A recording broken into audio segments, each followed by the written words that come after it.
The European Union executive said it would switch to alternative supplies and expand clean energy faster under the plans, which national governments will be largely responsible for implementing.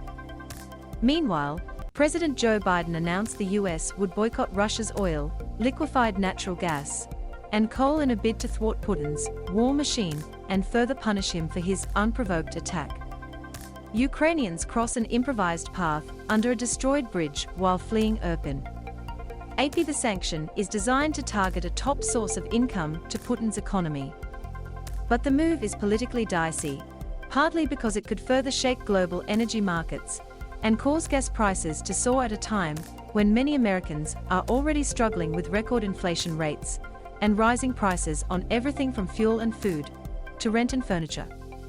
Britain also announced it will phase out imports of Russian oil and oil products by the end of 2022 and consider joining the US in banning the country's natural gas.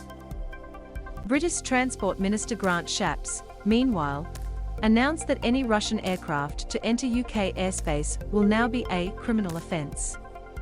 "I have made it a criminal offence for ANY Russian aircraft to enter UK airspace, and now Her Majesty's government can detain these jets," Shapps said in a tweet. In Ukraine, at least 27 civilians have been in attacks by Russian forces on Kharkiv, in the country's east, in the past 24 hours, Ukrainian regional police official Serhiy Bolvanov said. Overall, 170 have been across Kharkiv region since the start of Russia's invasion on February 24, including 5 children, he said in an online post. An evacuation of the besieged Sumy, in northeastern Ukraine, appeared to be underway as of Tuesday afternoon, but a third attempt to rescue hundreds of thousands of people from Mariupol, port city in the southeast, was faltering again amid renewed Russian shelling. Energy giant Shell said it would stop buying oil from Russia and said it would cut links to the country entirely. Although no sanctions have yet forced such divestments, Shell joined rivals BP and ExxonMobil in announcing plans to sell holdings in Russia and exiting the country, leaving France's TotalEnergies relatively isolated in hanging onto its investments there. Not happy, Vladimir Putin. The West's moves to isolate Russia economically for attacking its neighbor have turbocharged global commodity and energy markets, sending prices soaring and threatening to derail the nascent recovery from the COVID-19 pandemic. The United Nations is basing its humanitarian aid plans on 4 million Ukrainian refugees seeking safety, but it may need to increase that number shortly, the head of the UN's refugee agency said. Some 2 million Ukrainians, mostly women and children, have already left the country since Russia began its invasion, UNHCR said.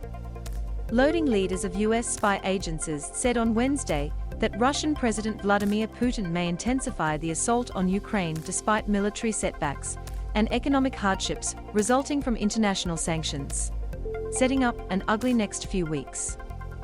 They estimated that 2,000 to 4,000 Russian troops had and said Russia was feeling the effects of sanctions, but the situation could become much worse for Ukrainians, with food and water supplies in Kiev possibly running out within 2 weeks.